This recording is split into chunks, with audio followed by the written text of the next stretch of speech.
Good evening, मैं Naveen Kumar Singh, director platform education centre private limited Patna. NTPC CBT 2 में किसका result इस बार होगा, ये एक महत्वपूर्ण प्रश्न है और इसके कई सारे मायने हैं और इसके कई सारे कारण भी हैं। इसका मैं टॉपिक बाय टॉपिक विश्लेषण करूंगा और कोशिश आपको ये करना है कि इस वीडियो को आप कोशिश करेंगे कि लास्ट तक देखने का, अगर आपको इसमें इंटरेस्ट है तो। सबसे बड़ी बात यह है कि 90 मिनट में 120 क्वेश्चन बनाना है।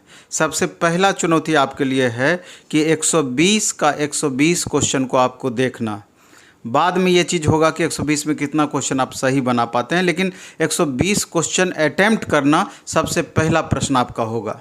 क्योंकि अगर आपका रणनीति सही है तो उस हिसाब से चलेंगे तो पूरा का पूरा क्वेश्चन आप देख पाएंगे। चूँकि 90 मिनट में 120 क्वेश्चन बनाना है तो स्वाभाविक है कि 45 सेकंड लगभग एक क्वेश्चन पर आपका पड़ता है, टाइम का अभाव स्वाभाविक है। और दूसरा ये भी है कि चूँकि 120 में 70 क्वेश्चन लगभग मैथ और रीजनिंग मिला करके रहना है, इसलिए भी टाइम अधिक से अधिक आपका यहाँ पर चला जाएगा। आप टाइम मैनेज करेंगे arts, current affairs, static GK से, टाइम थोड़ा बहुत मैनेज करेंगे आप साइंस पेपर से, लेकिन रीजनिंग में कुछ क्वेश्चन से टाइम सेव होगा, लेकिन बहुत सारे ऐसे भी प्रश्न होंगे और मैथ में भी कि जो कि निश्चित रूप से वो टाइम आपका अधिक लेगा। इसलिए 120 क्वेश्चन को देख जाना एक अपने आप में चुनौती है और जिस समय 120 क्वेश्चन को देख जाइएगा तो समझिए कि 2, 4, 5 मार्क्स ऐसे ही आपका बढ़ जाना है। आप इसको इस रूप में भी समझ सकते हैं कि अगर टाइम मैनेजमेंट बहुत सफल आपका नहीं रह पाया, बहुत सही तरीके से आप नहीं कर पाए, तो पता चलता है कि लास्ट मोमेंट में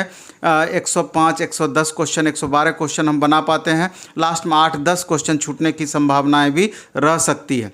तो वैसी परिस्थिति में क्या होगा कि जब 8-10 क्वेश्चन आपसे नहीं आप क्वेश्चन देख पाएंगे तो लास्ट में पता चलेगा कि वो 10 क्वेश्चन में से 4-5 ऐसे क्वेश्चन थे जो कि बहुत इजी वे में हम उसको बना सकते थे।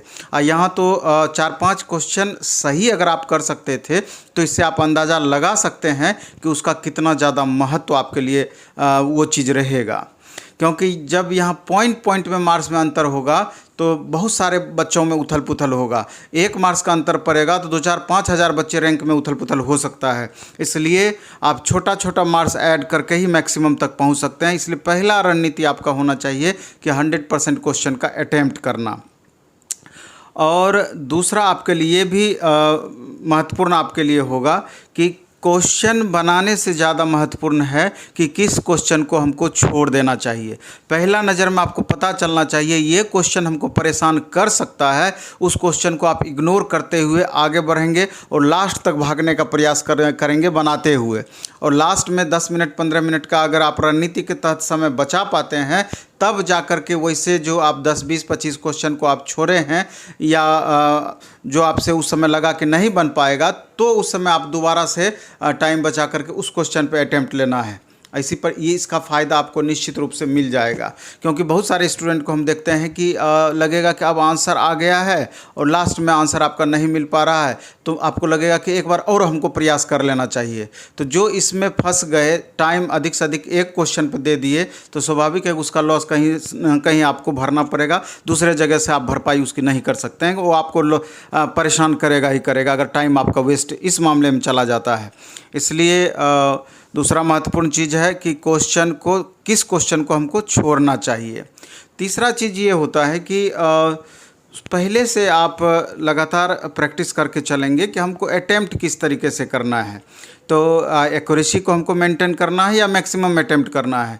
चूँकि हम पहले भी चर्चा कर दिए हैं, चर्चा करते आ रहे हैं हर वीडियो में कि CBT 2 का क्वेश्चन CBT 1 के बनस्पत थोड़ा आसान आपका रह सकता है। क्योंकि जब 120 क्वेश्चन वहाँ पर 20 क्वेश्चन की बढ़ोतरी होगी, चूँकि 100 क्वेश्चन PT में पूछा, 120 क्वेश्चन मेंस में पूछा, तो क्वेश्चन का लेवल जब तक थोड़ा सा कम नहीं रहेगा तो मैक्सिमम बच्चे मैक्सिमम क्वेश्चन नहीं बना सकते। और बोर्ड भी इस बात को ध्यान रखती है। और पिछले जो 9 सीटिंग में एग्जाम हुआ था पिछली बार का मेंस का, तो उसके क्वेश्चन को देख करके इस बात का आप अंदाज़ा लगा सकते हैं। हालांकि आगे क्या होगा ये कहना तो मुश्किल है, लेकिन पीछे जो कुछ भी हुआ है वही चीज़ को देख करके स्टूडेंट आगे का अपना रणनीति तय करते हैं।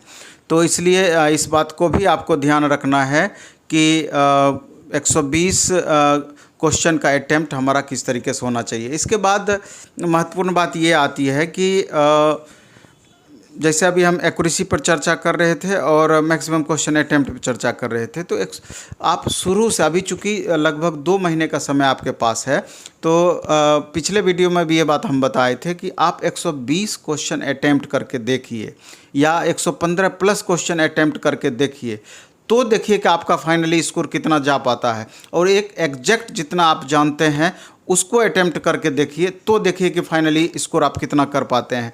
तो कितना भी आप एक्यूरेसी मेंटेन करने का प्रयास करते हैं, 5, 7, 8 क्वेश्चन गलत होना बड़ी बात नहीं होती है। और ख़ास करके इजी क्वेश्चन जहां पूछा जाएगा, इस तरह का कन्फ्यूजन अधिक से अधिक होगा। तो वैसी परिस्थिति में देखा गया है कि जहाँ भी मेंस टाइप का एग्ज़ाम है, जहाँ नंबर ऑफ़ क्वेश्चंस ज़्यादा अटेम्प्ट करने होते हैं, तो वहाँ जो स्टूडेंट मैक्सिमम अटेम्प्ट किया है उसको फ़ायदा निश्चित रूप से उसका मिलता है। क्योंकि हम बताएं कि क्वेश्चन का लेवल बनिस्बत थोड़ा कम रहेगा, तो मैक्सिमम क्वेश्चन ऐसा आपको मिलेगा जो आपसे नहीं बनेगा। 50-50 ऑप्शन वहाँ पर आपको दिखेगा। ऐसा आपको नहीं लगेगा कि चारों ऑप्शन में से पता नहीं कौन सा होगा। अगर 2 पर आप केंद्रित होते हैं कि इसी दोनों में से एक आंसर होगा, तो मेरे ख्याल से वैसी परिस्थिति में कुछ अटेम्प्ट लिया जा सकता है। क्योंकि अगर 3 में 1 भी सही हो गया तो वो आपका बराबर कर देगा, और 3 में 2 सही हो गया तो वो आपको प्लस में लेकर के चला जाएगा। वैसा ही भाग्य हमारा ख़राब होगा कि 50-50 मामले में भी 3 में 1 भी हमारा सही नहीं होगा। तो इसलिए ऐसा शुरू से आपको प्रैक्टिकली करके देखना है, क्योंकि हम हमेशा बोलते हैं कि ये पर्सन टू पर्सन वैरी कर भी सकता है, ये पर्सन टू पर्सन वैरी करेगा। इसलिए आपके लिए क्या महत्वपूर्ण है, आपको कौन सा मामला सूट करता है, तो उसको अभी से आप देख करके प्रैक्टिकली आप फील कर लेंगे कि ये चीज़ हमको सूट करता है, मैक्सिमम अटैम्प्ट लेना सूट करता है कि एग्जैक्ट बनाना सूट करता है। तो उस हिसाब से आप आगे बढ़ेंगे। लास्ट मोमेंट में एग्ज़ाम के नज़दीक जा करके ये सारा प्रयोग आप नहीं कर सकते हैं, वहाँ आपके लिए घाटा का सौदा हो जाएगा। तीसरा चीज़, स्कोर बढ़ाने के लिए इस बात पर भी आपको ध्यान देना है कि लास्ट मोमेंट में जब एग्ज़ाम का डेट दे दिया जाए तो एक बार सिस्टम पर बैठ के आपको ऑनलाइन टेस्ट देना चाहिए, जहाँ कि 50-100 बच्चे एक साथ टेस्ट में पार्टिसिपेट करते हैं। वहाँ आपको एग्जामिनेशन का एक माहौल क्रिएट होता है। हम मोबाइल या लैपटॉप की बात नहीं कर रहे हैं, हम ये बात कर रहे हैं कि ऑनलाइन टेस्ट जहाँ पे लगभग 50-100 बच्चे एक साथ बैठ के देते हों, तो वहाँ एक एग्जामिनेशन का माहौल क्रिएट होगा। वैसी परिस्थिति में आपका 1 से 3 मार्क्स का आपका फ़र्क पड़ जाएगा। आप डायरेक्ट एग्ज़ाम देने के लिए जाइए और यहाँ प्रैक्टिस करके जाइए, तो 1 से 3 मार्क्स का फ़र्क पड़ जाएगा। इसके बाद आपको स्कोर बढ़ाने में ये बातें भी मदद करेगी कि अभी जो एनटीपीसी सीबीटी 2 में सीबीटी 1 का जो एग्ज़ाम हुआ 135 सीटिंग में, उसके जो क्वेश्चंस के लेवल दिए गए या जिस तरह का क्वेश्चन पूछा गया, अगर उसका अधिक से अधिक आप प्रैक्टिस करके जाते हैं तो क्वेश्चन का टाइप मैक्सिमम वो रहने की संभावना है। और पिछले ईयर जो आपका फाइनली सीबीटी 2 एग्ज़ाम हुआ था, उसका जो 9 सीटिंग का एग्ज़ाम का क्वेश्चन पूछा गया था, उसको भी आप बारीकी से स्टडी करें। इसके अलावा भी पिछले ग्रुप डी में भी जिस तरह का क्वेश्चन पूछा गया था, यानी कि मेरा कहने का ये मतलब है कि प्रीवियस ईयर क्वेश्चंस आपके लिए बहुत महत्वपूर्ण हो सकता है। चूँकि 135 सीटिंग का क्वेश्चन अभी आपके सामने उपलब्ध होगा, तो सबसे बेहतर होगा कि इसमें जितने भी टाइप के क्वेश्चंस पूछे गए हैं, खास करके मैथ, रीजनिंग, साइंस में, उसको आप अच्छे से आत्मसात करने का प्रयास करें, अच्छे से बनाने का प्रयास करें। पूरा कंसेप्ट आपका क्लियर होना चाहिए।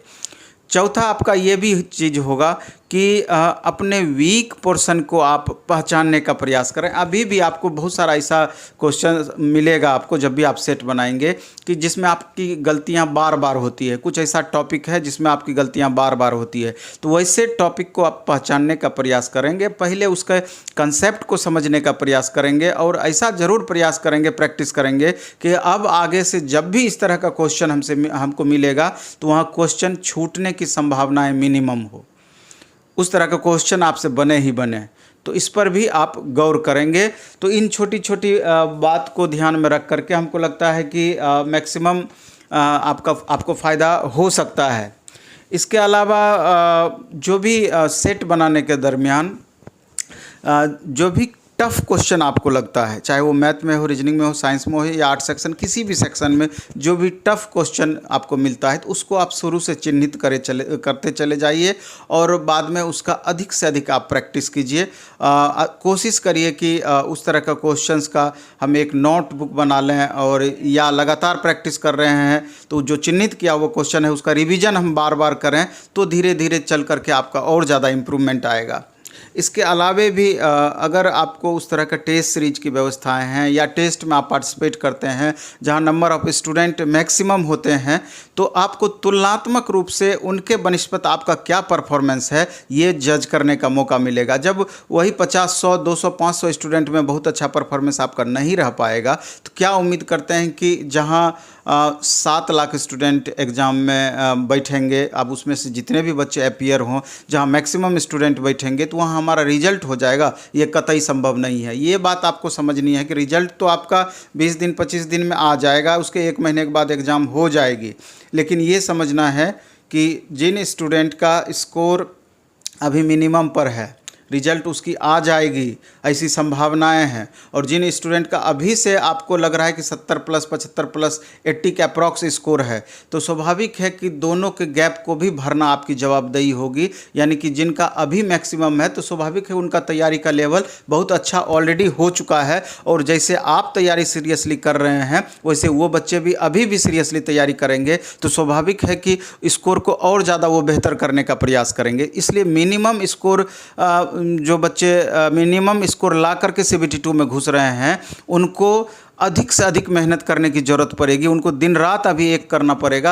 एग्ज़ाम का 2 महीने का समय बचा हुआ है, तो हर छोटी छोटी बातों पर गौर करके, हम ये नहीं कहते हैं कि आपका रिजल्ट नहीं होना है, असंभव ये मान करके आप चल लीजिए, कुछ भी नहीं है, सब कुछ आपसे संभव है। तो इसलिए टाइम का किस तरीके से आप उपयोग करते हैं और टाइम मैनेजमेंट आपका कैसा रहता है और आपका टारगेट किस तरीके से लेकर के चलते हैं, तो ये आपकी सफलता इन छोटी छोटी बातों पर निर्भर करेगी। इसलिए अभी से चूँकि एक चीज़ और हम किए हैं कि जो स्टूडेंट घर पर रह करके प्रैक्टिस कर रहे हैं, तो 2-4 बच्चे का एक जैसे तैयारी करने वाला का ग्रुप भी अगर आपका बन पाता है तो आपस में ग्रुप में सेट बनाइए, और जो क्वेश्चन नहीं बनता है उसका डिटेल एक्सप्लेनेशन ज़रूर करिए, और उससे भी नहीं हो पाता है तो कोई ट्यूटर वगैरह का भी मदद लीजिए, कलीग का मदद लीजिए, लेकिन एक्सप्लेनेशन ज़रूर होना चाहिए। हर छोटी छोटी बातों पर आपको गौर करना है कि कौन सा पोर्शन आपको ज़्यादा परेशान कर रहा है, उसका डिस्कशन आप श्योर करें, तो ऐसा करके आप मैक्सिमम स्कोर तक बढ़ सकते हैं। और जो स्टूडेंट घर पे उस तरह का माहौल नहीं मिल पाता है, तो वो चाहें तो यहाँ पटना में भी अभी जैसे प्लेटफॉर्म में ही अभी 2 महीने के लिए हम सब्जेक्ट वाइज टेस्ट का अलग व्यवस्था किए हैं। उसके बाद फुल सिलेबस का टेस्ट अलग चलता है। सब्जेक्ट में पर्टिकुलर कोई प्रॉब्लम अभी लगातार आपको रह जा रहा है, एडवांस मैथ है, दूसरा पोर्शन है, तीसरा पोर्शन है, तो उसके लिए क्लासेस की व्यवस्था अलग है, क्योंकि नया चीज़ आप पढ़ने की ज़रूरत नहीं है। 2.5 साल तक आप लगातार 2.5 साल नोटिफिकेशन के हो गए हैं, इस बीच में आप कई बार सब्जेक्ट को पढ़े हैं। अब बेहतर तरीके से प्रैक्टिस के माध्यम से कैसे हम स्कोर को मैक्सिमम तक ले जाएंगे, तो ये बात निश्चित रूप से आपको ध्यान में रखनी पड़ेगी, और वही रणनीति के तहत आपको तैयारी भी करनी पड़ेगी। तो जो स्टूडेंट पटना आके तैयारी करना चाहते हैं तो डायरेक्ट बैग एंड बैगेज आ सकते हैं, 2 बार परेशान होने की ज़रूरत नहीं है, और यहाँ पर रूम की व्यवस्था भी ईजी वे में उपलब्ध है। 2 महीना भी आप रहकर सीरियसली तैयारी करेंगे तो NTPC CBT2 और साथ में ग्रुप D दोनों का एक ही साथ तैयारी हो जाएगा, अलग से परेशान नहीं होना है। दूसरी बात यह भी है कि जो स्टूडेंट यहाँ नहीं आ सकते हैं आर्थिक रूप से, जिनको परेशानी है और चाहें तो हमारा लाभ उठा सकते हैं कोचिंग का या जो फैकल्टी है उनका, तो अभी द प्लेटफॉर्म ऐप को डाउनलोड करके सब्जेक्ट वाइज टेस्ट अलग चल रहा है, ग्रुप D का डेली टेस्ट अलग चल रहा है, NTPC CBT2 का बाइलिंगुअल टेस्ट अलग चल रहा है। तो छोटी छोटी बहुत सारी चीज़ें एकदम मिनिमम फीम चल रही है, जिसका घर बैठे भी आप लाभ उठा सकते हैं। तो आपका लास्ट में हम यही कहना चाहेंगे कि मुख्य टारगेट ये होना चाहिए कि 100 प्लस 120 में हम कैसे करें। अगर 100 प्लस स्कोर आप कर पाते हैं तो निश्चित रूप से आप ये मानिए कि जो अपर लेवल का इसमें पोस्ट है वो सारा पोस्ट आपका होल्ड हो जाएगा। अगर 100 प्लस का आप टारगेट रखेंगे तो आपका 95, 94, 93 पे आके टिकेगा। अगर आप टारगेट ही छोटा रखेंगे 90 का तो निश्चित रूप से आपकी परेशानी और बढ़ती चली जाएगी। तो या सीधा मान करके ये चलिए कि 95 से जितना ही आपका ऊपर स्कोर भागेगा उतनी ही संभावनाएं फाइनल सिलेक्शन का आपका बढ़ता चला जाएगा, और 95 से जितना ही स्कोर आपका कमता चला जाएगा उतनी ही संभावनाएं आपकी कम होती चली जाएगी। इस बात को एकदम गांठ बांध लेना है। हम 5 क्वेश्चन का आपका दायरा बनाए हैं, लेकिन आपको थोड़ा ऊपर का ही दायरा लेकर के चलना है 100 प्लस का। और जो स्टूडेंट +2 पास किए हैं या +2 लेवल का फॉर्म भरे हुए हैं तो 2, 4, 5 क्वेश्चन का उनको एक्स्ट्रा मेंटेन करके चलना पड़ेगा कि उनका कट ऑफ बनस्पत ग्रेजुएट लेवल का थोड़ा और ज़्यादा जा सकता है, तो उनको थोड़ा और मेहनत करने की ज़रूरत है। इसलिए 2 महीना का समय है। निश्चित रूप से अगर आप अच्छे से मेहनत करेंगे तो आपकी सफलता की गारंटी रहेगी, आपका कोई सफल होने से रोक नहीं सकता है। क्यों नहीं तो आगे आने वाले दिन में वैकेंसी का क्या पोजीशन रहना है आप खुद देख रहे हैं कि लगातार निजीकरण को बढ़ावा दिया जा रहा है। स्वाभाविक है कि निजीकरण को बढ़ावा दिया जाएगा तो वैकेंसी पर उसका प्रभाव पड़ेगा ही पड़ेगा। इसलिए आपके सामने जो ऑप्शंस हैं तो उसको आप रिजल्ट में कन्वर्ट करने का प्रयास कीजिए। फाइनल रिजल्ट हमारा कैसा हो उस पर मंथन करके उसके लिए अधिक से अधिक आप मेहनत कीजिए। और असिस्टेंट लोको पायलट टेक्नीशियन जो ITI पास बच्चे हैं, जो डिप्लोमा किए हैं, BTech किए हैं, जिनका लोको पायलट टेक्नीशियन टारगेट है, तो ये मान करके चलिए कि मार्च अप्रैल में संभवतः उनकी वैकेंसी आएगी। और उसके लिए भी प्लेटफॉर्म में फाउंडेशन कोर्स वगैरह ऑफलाइन में अभी ढेर सारा स्टार्ट हो रहा है। जो बच्चे अभी से तैयारी करेंगे तो उस समय तक उनका तैयारी पीक पे रहेगा। और जो ऑनलाइन भी करना चाहते हैं तो ऑनलाइन हमारा 1 आध सप्ताह में ढेर सारा बैच आने वाला है, स्पेशली ITI पास बच्चों के लिए, तो वो देख लेंगे, उनके लिए भी बेहतर हो जाएगा। अंततः हम यही कहना चाहेंगे, खूब अच्छे से पढ़िए, खूब मन से पढ़िए। कर्म की हमेशा प्रधानता रहती है, आपका मेहनत का कोई विकल्प नहीं है। कोचिंग या ट्यूशन या इस तरह के जो भी वीडियोज़ आप देख रहे हैं ये जस्ट आपको गाइड करने के लिए बेहतर है, लेकिन अंततः अपना मेहनत ही सब दिन सर्वोपरि रहा है। ये ज़रूरी नहीं है कि पटना आकर के ही 100% बच्चे रिजल्ट लेते हैं। घर में भी अगर अच्छे से आप तैयारी करते हैं या जहाँ भी रह करके आप अच्छे से तैयारी करते हैं, अगर तैयारी करने का प्रोसेस आपका सही है और सही तरीके से आप अपना टारगेट बनाते हैं तो सफलता आपकी गारंटेड हो जाती है। इसलिए खूब अच्छे से पढ़िए, खूब मन से पढ़िए। धन्यवाद। Best of luck. धन्यवाद।